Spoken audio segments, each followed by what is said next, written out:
बीते कुछ दिनों पहले हम मणिपुर गए। मणिपुर में जाके हम लोगों ने ग्राउंड रिपोर्टिंग करी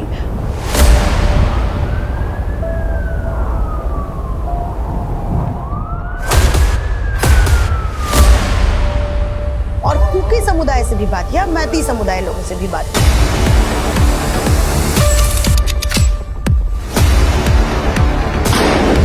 इस वीडियो के अंदर मणिपुर को समझने में आपको बहुत हेल्प मिलेगा।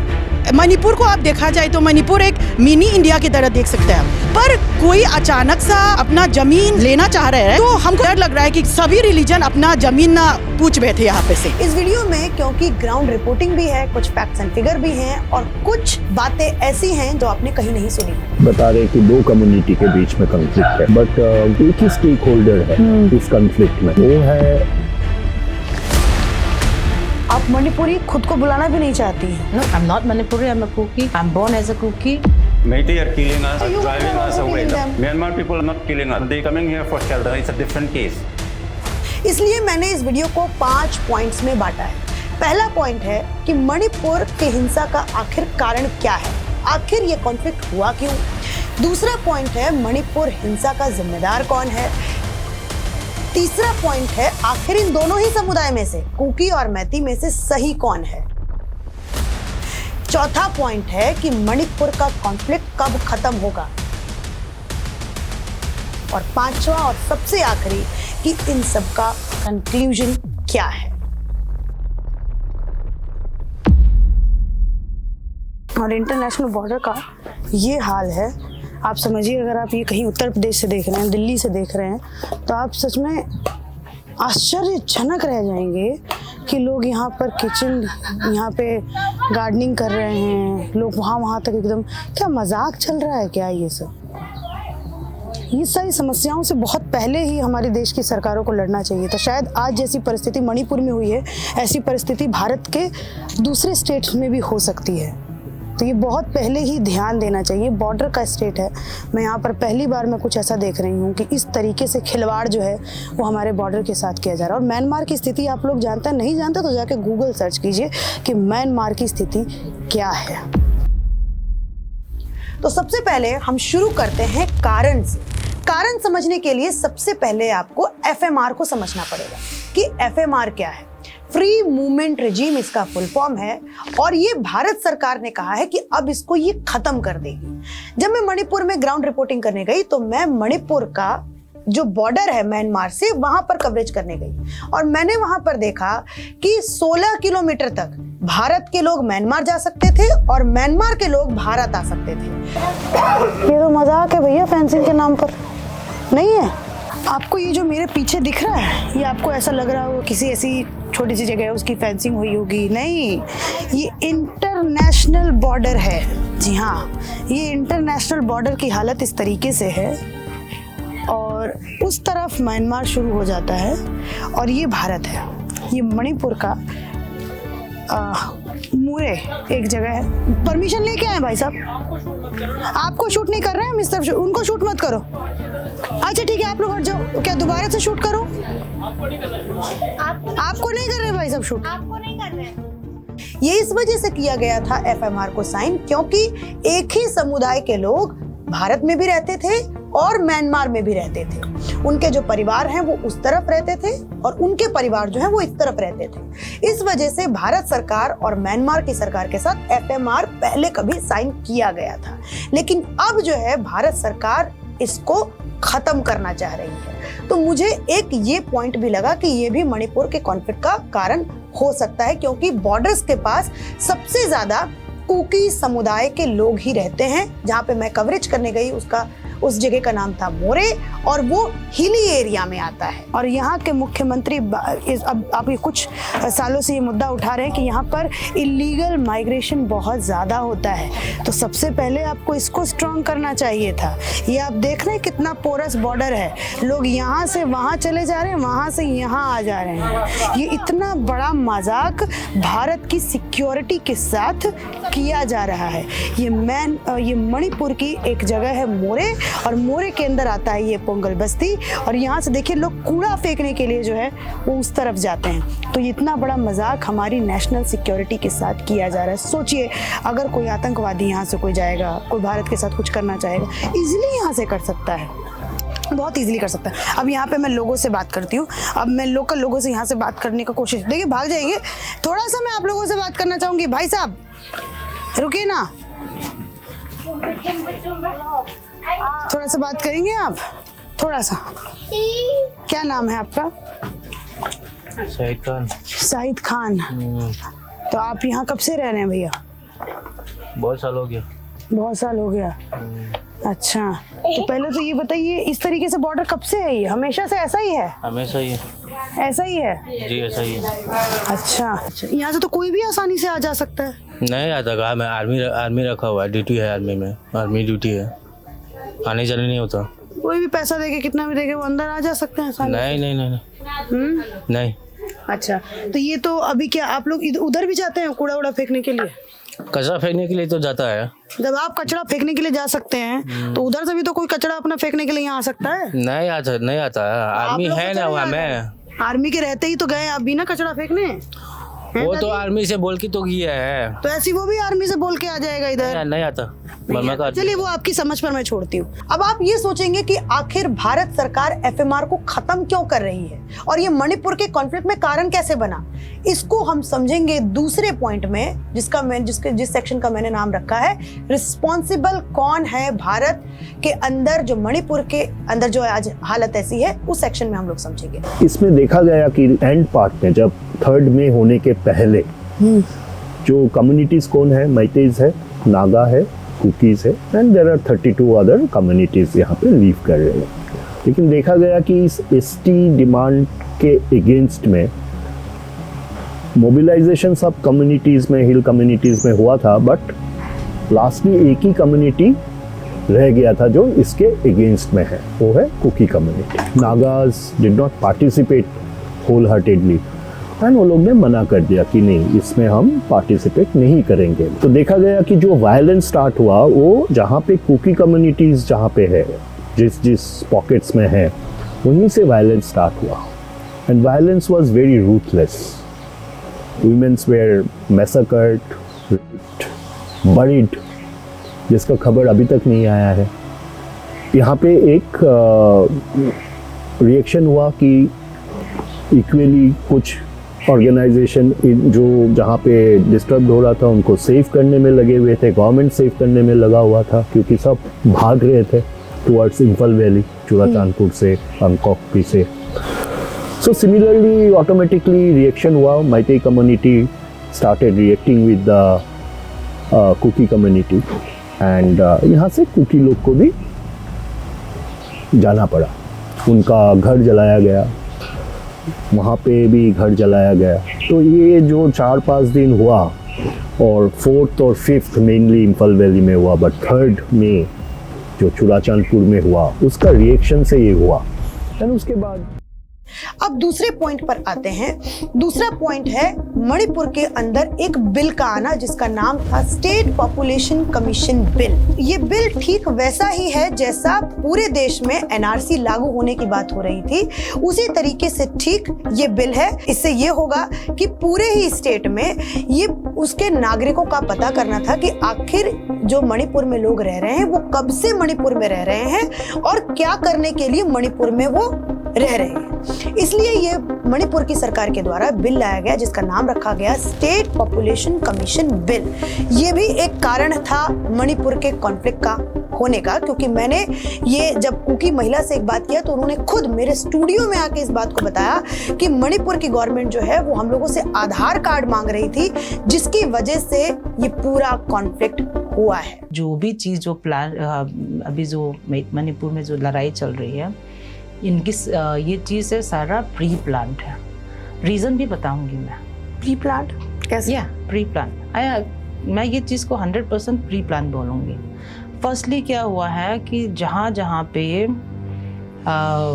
मणिपुर में जितना भी लोग जो है, जहाँ पे hill area specially cookies area में हम लोग लाइसेंस गन होते हैं ना, गन होते थे, गन है ना, अभी भी है, वो लाइसेंस वाले हैं, गवर्नमेंट बोला कि वी नीड रिन्यूअल के लिए या एवरीथिंग कुछ ना कुछ बहाना बना के गन कलेक्शन किया। एंड सेंसस हो रहे बोल के एवरी गो टू विलेज बोल के एवरी हाउसेस होने गया and everything, Aadhaar card everything सब कुछ चेक किया। दैट इज सेकेंड पॉइंट है। थर्ड पॉइंट में क्या है कि हम लोग का जितना भी लोग है लैंड रेवेन्यू, लैंड प्रॉपर्टी का एवरीथिंग, वो चीज़ का बोला कि 19 समथिंग कुछ उन्होंने डेट डाली थी, I forgot. 71 no not 71 something, very 2000 something ऐसे कुछ था। मैं बाद में बताऊंगी, that was not important, but the point is that they started collecting all the land revenue papers, submit कर दो, ओरिजिनल सबमिट कर दो। ओके, बहुत लोग ने सबमिट किया।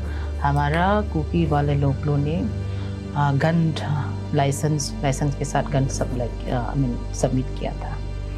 That is the second point. And third 1 2 3 4 fourth point में क्या है कि उसके बाद जहाँ जहाँ कुकी लोग रहते थे दे वो मार्किंग रेड कलर ना गेट पे, ये आप लोग ने भी देखा होगा।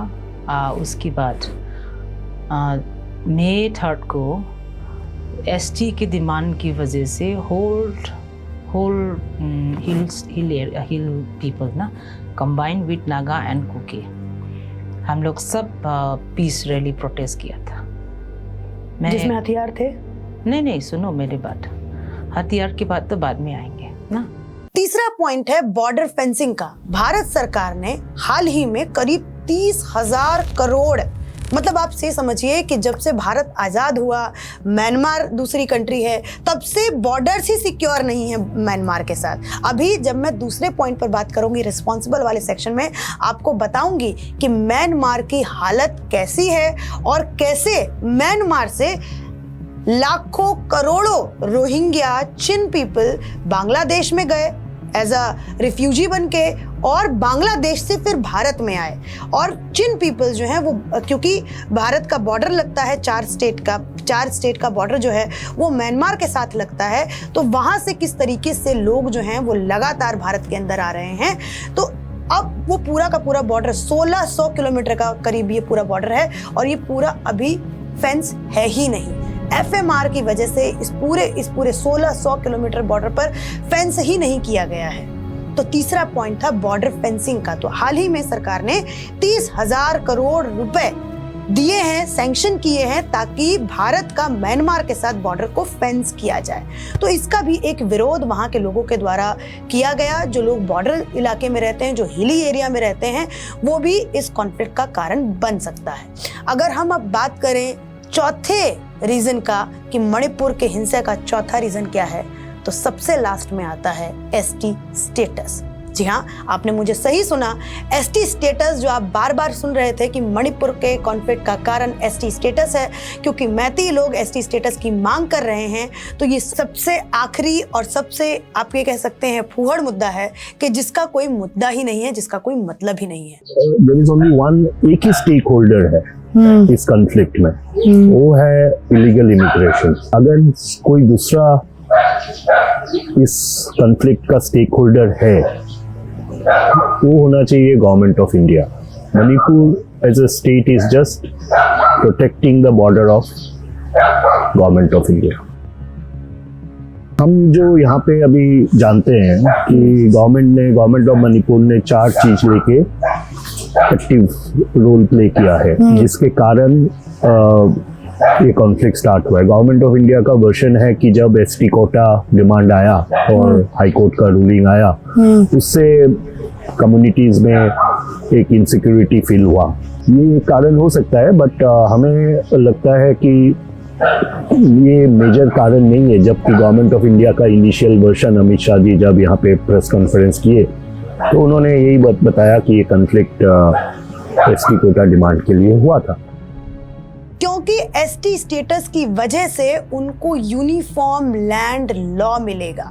अब मैं आपको समझाती हूँ कि यूनिफॉर्म लैंड लॉ क्या है। एक ही स्टेट में जो लोग प्लेन एरिया में रह रहे हैं वो हिली एरियाज में जाकर के, मतलब जो पहाड़ी क्षेत्र है वहां जाकर के जमीन नहीं खरीद सकते। क्या आपने कभी ऐसा सोचा है कि अगर आप मान लीजिए दिल्ली में रह रहे हैं तो अगर आप लक्ष्मी नगर में रह रहे हैं तो आप करोल बाग में जाकर के जमीन नहीं खरीद सकते। ऐसा ही रूल मणिपुर में है। मणिपुर में जो वैली में लोग रह रहे हैं, जो इम्फाल में लोग रह रहे हैं, जो प्लेन एरिया में लोग रह रहे हैं, वो हिली एरिया में जाके जमीन नहीं खरीद सकते।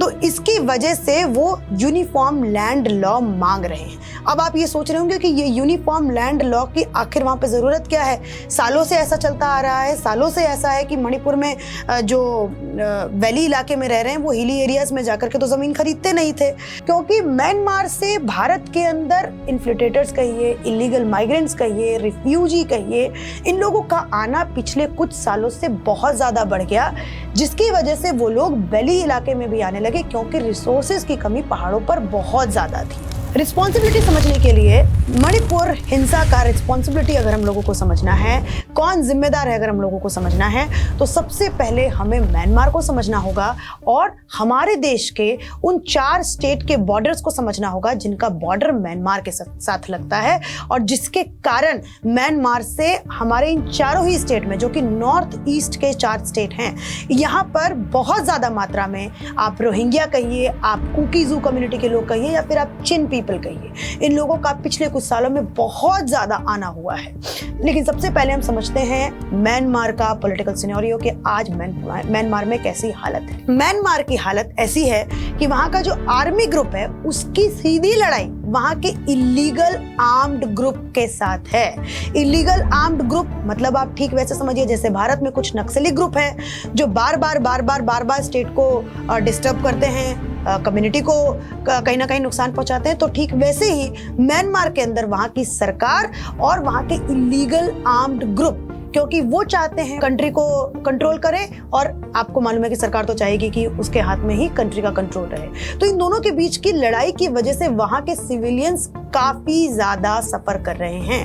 अब काफी ज्यादा सफर कर रहे हैं, आप इसको इस आंकड़े से समझिए कि आज बांग्लादेश में सबसे बड़ा, वर्ल्ड का सबसे बड़ा रोहिंग्या का रिफ्यूजी कैंप बना था। तो आज अगर बांग्लादेश में ऐसी हालत हुई है तो सोचिए वो रोहिंग्या कहाँ गए होंगे। वो सब के सब, हम लोगों ने कई बार न्यूज़ और कई बार खबरों में देखा है कि जो बॉर्डर्स जो बांग्लादेश के साथ लगते हैं वहाँ से कितने ज़्यादा जो रोहिंग्या हैं वो भारत के अंदर आ रहे थे जब बांग्लादेश का पॉलिटिकल सिनेरियो बिगड़ा था, तब की बात करते हैं। बहरहाल हम मणिपुर पर वापस आते हैं और म्यांमार की बात करते हैं। Let me clarify this illegal immigrant things. Yes. As we all know, there is a problem in Myanmar where the juntas and the people are fighting among each other. So there's a war. Juntas is the tribal community? No, juntas is the military of the Myanmar government. Okay, fine. Okay. And the people who are seeking for democracy. Okay. So there's a war going on, conflict going on right now. So because of that, there are infiltration. There are immigrants moving to the Indian side to seek, shelter. These are refugees, and I won't call them illegal immigrants also. These are refugees seeking shelter from the Indian government, and they have been registered properly, and they are under the care of the Indian government also. So these are the same people. There are similarly in Mizoram also. There are many refugees seeking shelter in Mizoram also. Mizoram government doesn't have any problem. I don't know why Manipur is having a problem. I think this is just an excuse made by the Meitei people to give a bad name to the Kuki-Zo people. That means you are happy with the illegal migrants? No, I don't say happy. It is. You are okay with it? We are okay, yes. If someone is seeking shelter, yes, shelter has to be given. They are human beings. Myanmar में तो ऐसे भी group हैं जो China की मदद लेते हैं, ऐसे भी ग्रुप हैं जो चाइना की करेंसी इस्तेमाल करते हैं। जब वहाँ की गवर्नमेंट, म्यांमार की गवर्नमेंट वहाँ के जो आर्म ग्रुप है उनको बिजली और इंटरनेट का एक्सेस नहीं देती है, तो वो चाइना का बिजली और चाइना के इंटरनेट को एक्सेस करते हैं। चाइना फ्री में ये सब कुछ नहीं दे रहा है वहाँ के इलीगल आर्म्ड ग्रुप्स को।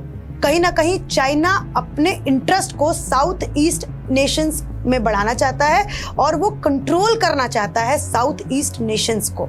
इस वजह से वो म्यांमार के अंदर पॉलिटिकल सिनेरियो को हमेशा से अनस्टेबल करने की कोशिश करता है। उसका असर हम लोगों को आज मणिपुर में देखने को मिलता है। हम वही सेम भाषा मणिपुर में रह रहे उन लोगों से सुनते हैं जो लोग आज इस कॉन्फ्लिक्ट में इन्वॉल्व हैं। जब मैं गिंजा से बात करती हूँ जो कुकी जू काउंसिल के स्पोक्स पर्सन हैं, तो जब मैं उनसे बॉर्डर फेंसिंग पे बात करती हूँ, जब मैं उनसे स्टेट पॉपुलेशन कमीशन पर बात करती हूँ, जब मैं उनसे FMR खत्म होने पर बात करती हूँ, तो उनका जवाब होता है कि हम इन सब के विरोध हैं, हमारे यहाँ इन सब चीज़ों की कोई ज़रूरत नहीं है। You are opposing the border fencing? Yes, because our people are living in both sides of the border. So family lives. Where is the security concern, Ginza? I don't know. You asked the Indian Army. They said it's a security concern. We don't. You are opposing border fencing. Mm-hmm. Then how Indian government will do that?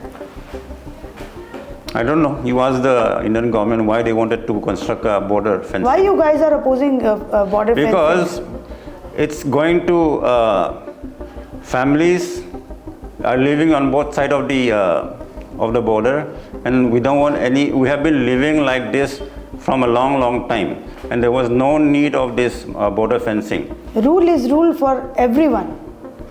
There is a rule for Punjab border, there is a rule for West Bengal border, there is a rule for Assam border. So there is a rule for Manipur border also. There was no border fencing. FMR, there's a thing called FMR which allowed the people within 16 kilometers to move around without any border fencing. That is the rule. And only recently the central government is imposing border fencing. So don't you think it is the mistake of previous government? That I don't know. We've been living like this. That is taken care by present government. Don't you think so? I don't know, but that's the FMR has been there from a long time, and I don't think there's a problem. What is your thought on NRC or SPC? NRC, State Population Commission? National this thing, no? I have nothing against NRC, but then there are many loopholes in the process. If the government is willing to do it properly in a proper manner, then I have no issues. But the concern is, I think they giving the cutoff year is 1956, if I'm not mistaken. So prior to 1956 or 1961, prior to that years, I think our areas are very remote, and the government official will not be able to reach those remote villages, and they will not be able to register them. What will happen to them? Are we going to tell them that you are not part of India? So basically, we are not against NRC, but the government has to come up with a plan to cover everything. If that is the case, we are okay. So what plan you guys want from government? See, the Meitei wanted NRC so that whoever is not in Manipur in 1961 will be termed as illegal. That is the plan. That cannot happen, no? The Chief Minister is using terms like illegal immigrants, poppy cultivators, so that he can drive away the Kukizou people. That is his agenda. He will keep on saying. But in actuality, how many illegal immigrants are there? I think the last report that we received from the government of Manipur is, I think, around 2,000 to 4,000 between this number. Is not a huge number. Then why central government or army is fencing the border? That is for, I think, for security, not illegal immigrants. Even if you put a fencing around the border, if illegal people wanted to come in, they can always come in. I think as far as my conversation with the army people is that they're saying that they are trying to construct the border fencing is because of security reasons. And as far as we are concerned, we are opposing the border fencing because our people are living in both sides of the boundaries. Have you ever been to Punjab? No, I have not been. Have you ever been to West Bengal? I've been to Kolkata, but not in the border areas. Border areas. Then go there and see the problem of illegal migrants there. Then you will understand the problem of illegal migrants. That is not my concern. No, that is for the government to tackle it. No, but I'm speaking in regards to Manipur. 2002 में जब अटल बिहारी वाजपेयी जी की सरकार थी, तब border fencing की बात की गई थी कि इन चारों ही स्टेट के साथ जो म्यांमार के साथ जो बॉर्डर लगता है, इसको हम फेंस करेंगे। 2002 की बात है। आज 2024 है। 1600 किलोमीटर का बॉर्डर शेयर होता है म्यांमार के साथ, हमारे नॉर्थ ईस्ट स्टेट के, जिनमें अरुणाचल प्रदेश, मिजोरम, नागालैंड और मणिपुर आते हैं। सिर्फ 1600 में से 30 किलोमीटर, और वो भी 2024 में फेंसिंग होनी शुरू हुई है। और जब मैं आज इस बार गई थी मणिपुर में, तो मैंने देखा था कि वहाँ के जो कलेक्टर हैं वो किस तेजी के साथ काम कर रहे थे आसाम राइफल्स के साथ मिलकर के। वो मैंने देखा था वहाँ पर सिर्फ 30 किलोमीटर की फेंसिंग वहाँ पर हुई। 1600 किलोमीटर, और इतना ज़्यादा अनस्टेबल कंडीशन म्यांमार का हमेशा से ही रहा है। एक आपको मैं बात बताती हूँ, जब 2002 में बॉर्डर फेंस होने की बात हुई तो करीब 200 आर्मी के जवान जो हैं, लड़ाई हुई, वहाँ पे कॉन्फ्लिक्ट हुआ, वहाँ पे वायलेंस हुआ, जिसकी वजह से वो शहीद हुए थे। और काफ़ी सारे सिविलियंस भी 2002 में जब बॉर्डर फेंस होने की बात हुई थी, तब वहाँ पर वायलेंस हुआ था, जिसके बाद उनको भी जान की वहाँ पर क्षति हुई थी। तो जब मणिपुर में या फिर इन नॉर्थ ईस्ट स्टेट्स में जब बॉर्डर फेंसिंग की बात होती है, तब वहाँ पर कॉन्फ्लिक्ट होता ही होता है। तो आप ये समझिए कि जिनको बॉर्डर फेंसिंग से दिक्कत है, जिनको आप ये समझिए कि अपने व्यापार में कहीं ना कहीं कमी आती है, वो लोग रिस्पॉन्सिबल हैं मणिपुर के इस घटना की। पूजा पाठ आप करते हैं तो आपके पास हर समुदाय के लोग आते हैं, बैठते होंगे, बात करते होंगे, कहीं ना कहीं चीज़ों को आप समझते होंगे, सामाजिक आदमी हुए बाबा, पुजारी बाबा। तो जैसे यहाँ पर एक बात यहाँ की मुख्यमंत्री भी बार बार बोल रहे हैं कि बहुत ज़्यादा जो लोग हैं वो बर्मा से इधर आ रहे हैं, मतलब म्यांमार से इधर आ रहे हैं लोग इलीगली। ये हकीकत है, हकीकत है, ये हकीकत है, इसमें कोई दो राय नहीं। और यहाँ का चीफ जो है, जो भी चीफ होता है, उसका इलेक्शन तो होता नहीं है। वो लोग कह दिया यहाँ घर बना लो। अच्छा, इसमें मितई की भी गलती है। मितई जो अफसर यहाँ थे, आधार कार्ड उसका पैसा लेके बना लेते थे, तब ना आज प्रॉब्लम था। आधार कार्ड 200, 400, 500 रुपया के लिए आप किसी को आधार कार्ड बना दिया तो उसका राइट बन जाता है। तो मतलब बहुत पुरानी प्रॉब्लम है। हाँ, बहुत पुरानी प्रॉब्लम है। अब दूसरा बात एक नया प्रॉब्लम और हो गया क्रिएट, ILP यहाँ लगा दिया अमित शाह। हाँ, ILP लगा। तो अब ILP कहने का माने हम लोगों के लिए, बिहारी के लिए भले हो जाए, किसी के लिए हो जाए। अब कुकी लोगों भी तो बाहरी है, तो इन लोगों को भी ILP चाहिए। ये भी एक दंगा का कारण है, दंगा का कारण ये भी मेन फैक्टर है। बाबा, आप 2008 से यहाँ पर हैं, तो ये जो विवाद जो देखने को मिला कुकी और मैतियों वाला, कुकी और मतलब और भी दूसरे समुदाय के लोगों से लड़ाई हुआ, तो आप क्या समझे बाबा? 2008 से बेगूसराय से आप यहाँ पर आए हैं और इतने साल से आप यहाँ रह रहे हैं, है ना?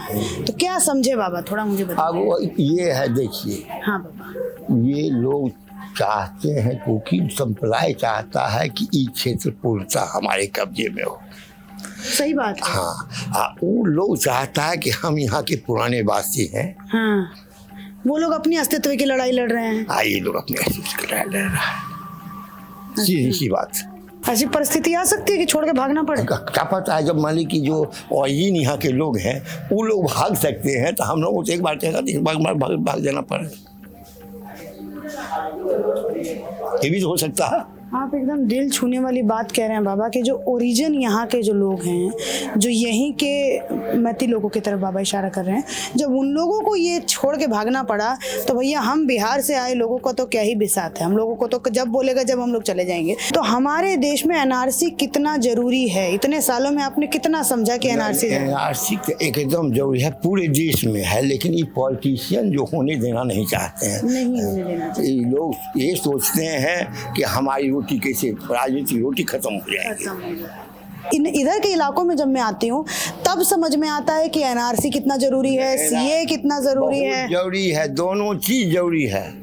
लेकिन ये लोग वरना कभी ऐसा भी समय आएगा हम लोगों को भी अपना बोरिया बिस्तरा लेके भागना पड़े हैं बाबा। यहाँ का स्पष्ट कहता है कि घर में अपना रह रहे हैं, ठीक है, घर से जाना होगा तो उन्हें बिकेगा और जो घुस जाएगा वही रहेगा। सीधा ये कहते हैं एकदम सीधी सी बात है कि मतलब घर में रहने तो ठीक है, वरना अगर चले जाएंगे तो बिकेगा नहीं है घर। ठीक है, घर बिकेगा नहीं, और यहाँ रहेगा तो आप कमाइए नहीं कमाइए, हमको इतना डिमांड चाहिए। अब मैं आपको तीसरा पॉइंट समझाती हूँ। मणिपुर के चीफ जस्टिस खुद इस बात को बोल चुके हैं कि आज स्टेट में सबसे ज्यादा इलीगल स्मगलिंग हो रही है, फिर चाहे ड्रग्स की बात करें, फिर चाहे ड्रग्स की बात करें या फिर हम इलीगल आर्म्स की बात करें। The influx into Manipur and that entire area of illegal arms and drugs.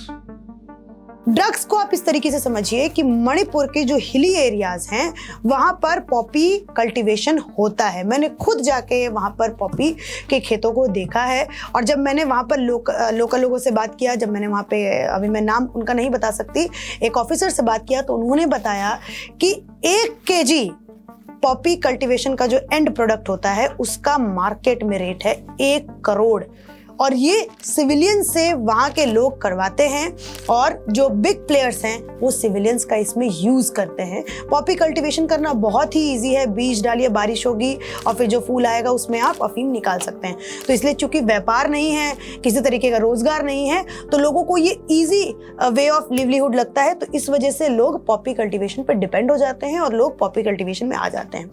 Yeah, I don't deny poppy cultivation in Manipur. But the fact that the chief minister, the ex-chief minister of Manipur, Biren Singh, is blaming only the Kukis is wrong, because this poppy cultivation is done by the Nagas as well as the Meitei also. So he should not have point finger only at the Kukis of people. Then Meiteis are not opposing this poppy cultivation. I don't know. War against drug. I don't know. You should ask them. If they cultivate poppy, then they should also oppose war against drug policy of Biren Singh. Then why? That's why I'm saying these are all, false narrative used by Biren Singh to justify whatever he is doing. Okay. तो जिन लोगों का business चौपट हुआ border fencing की वजह से, FMR की वजह से, उन लोगों को कहीं ना कहीं दिक्कत हुई, और मणिपुर के अंदर ऐसी हालात हम लोगों को देखने को मिलता है। वरना एक बात बताइए, आप किसी शहर में दंगा होता है या फिर किसी भी स्टेट में दंगा होता है तो उसको सॉल्व होने में ज़्यादा से ज़्यादा 2 दिन या फिर 1 हफ्ता लगता है, लेकिन आज अगर हम मणिपुर की बात करें तो एक छोटे से रैली को लेकर विवाद था, आज स्टेट के डिवीजन तक बात आ चुकी है। अब हम तीसरे पड़ाव पे आते हैं कि आखिर मणिपुर कॉन्फ्लिक्ट में इन दोनों ही समुदाय में से कौन सही है। तो इस वीडियो के अंदर मैं ये निर्णय नहीं कर सकती कि कौन सही है। मैं आपके समक्ष मैंने जो मैती लोगों से बात किया है वो रख सकती हूँ, और कुकी लोगों से बात किया है वो रख सकती हूँ। आप लोग खुद डिसाइड करिए कि मैती समुदाय ठीक है या कुकी समुदाय ठीक है। बॉर्डर फेंसिंग के ऊपर क्या कहेंगी मर्लिन? बॉर्डर फेंसिंग अभी तो हम नहीं, अभी जो जरूरत थी बॉर्डर फेंसिंग की, अभी तो जरूरत नहीं है। पहले जरूरत था, अभी जरूरत नहीं है, क्योंकि हिल एरिया तो हमारा है ही है। तो हम अपने जो स्टेट में हम जो भी मन करेंगे, हम किसी से जरूरत नहीं पड़ेगी। इससे क्या समझे लोग? जैसे आपने जो स्टेटमेंट दिया, इससे क्या समझा जाए? बॉर्डर फेंसिंग की जरूरत क्यों नहीं है आपको? किसी और कंट्री के साथ बॉर्डर फेंसिंग की जरूरत क्यों नहीं है मर्लिन? बॉर्डर फेंसिंग जो है ना, वो अभी जो बफर जोन है ना, वो मैते और कुकी बीच में है, वही जरूरत है अभी, बाकी जरूरत नहीं। आप ये बहुत बड़ी बात कह रही हैं, आपको पता ही किया मैंने। I know what I am saying. नहीं, पहले तो उसका उतना इम्पोर्टेंस हमको पता नहीं चला, पर धीरे धीरे ये जो क्राइसिस हो गया ना, उससे हम डर लगने लगे। जैसे त्रिपुरा में जो त्रिपुरी का आइडेंटिटी जो खो गया ना, जैसे त्रिपुरा में अभी त्रिपुरी नहीं रह रहा है, अभी नहीं दिखा, उसी तरह से मणिपुर में से मणिपुरी का आइडेंटिटी ना खो जाए, इसी डर से हमको वो सर्टिफिकेट चाहिए। हम चौथे पॉइंट में समझते हैं कि ये कॉन्फ्लिक्ट आखिर खत्म कब होगा। तो आपने जैसा देखा कि कुकी लोगों की मांग है कि हम लोग स्टेट के डिवीजन के अलावा किसी चीज पर समझौता नहीं कर सकते, और वहीं अगर हम मैती लोगों की बात करें तो उनका कहना है कि हमें यूनिफॉर्म लैंड लॉ चाहिए, हमें एक ऐसा अधिकार चाहिए कि हम जमीन अपने स्टेट में कहीं पर भी खरीद सके। आप ये खुद भी अनुभव कीजिए कि आप किसी शहर में रह रहे हैं, मैं दिल्ली का एग्जांपल लेती हूँ, आप लक्ष्मी नगर में रह रहे हैं लेकिन आप करोल बाग में जाके जगह नहीं खरीद सकते। ऐसी स्थिति मणिपुर के अंदर है कि आप वैली में अगर रह रहे हैं तो हिल्स एरिया में जाके आप जमीन नहीं खरीद सकते। और मैती लोगों का ये कहना है कि रिसोर्सेज की कमी की वजह से और इलीगल माइग्रेशन की वजह से बहुत ज़्यादा हिली एरिया में पॉपुलेशन आया और वो हमारे एरिया में आ रहे हैं, हमारे एरिया में ज़मीन खरीद रहे हैं और हम लोगों को कहीं ना कहीं इससे परेशानी हो रही है। हमारी डेमोग्राफी चेंज हो रही है, हम लोगों के रिसोर्स कहीं ना कहीं ख़त्म हो रहे हैं, तो इसीलिए हमें यूनिफॉर्म लैंड लॉ चाहिए। ये दोनों की मांग है और जब तक इन दोनों की मांग को पूरा नहीं किया जाएगा तब तक ये कॉन्फ्लिक्ट नहीं खत्म होगा। भारत सरकार ने इस कॉन्फ्लिक्ट को खत्म करने के लिए मणिपुर में PR लगा दिया है, मतलब प्रेसिडेंट रूल लगा दिया है और उसके बाद कदम भी उठा रही है। जैसा हमने देखा कि पिछले कुछ दिनों पहले 8 मार्च को मैती इलाके से कुकी इलाके में बस भेजने का कहीं ना कहीं कोशिश किया गया, लेकिन कुकी लोगों ने प्रोटेस्ट किया, जिसके बाद एक कुकी की शायद मृत्यु भी हो गई, कई सारे लोग घायल भी हो गए। उनका कहना है कि फ्री मूवमेंट हम अपने इलाके में नहीं होने देंगे। मैंने कहीं कुकी समुदाय के किसी स्पोक्स पर्सन का इंटरव्यू सुना, उन्होंने तो ये भी कहा कि अगर दोबारा भी ऐसी अगर हरकत भारत सरकार या इंडियन आर्मी करती है तो हम दोबारा से इस तरीके से ही प्रोटेस्ट करेंगे और हमारा प्रोटेस्ट देख करके वो कभी भी जुर्रत नहीं करेंगे कि मैती इलाके से कुकी इलाके में फ्री मूवमेंट हो, यानी गाड़ियों का आना जाना हो।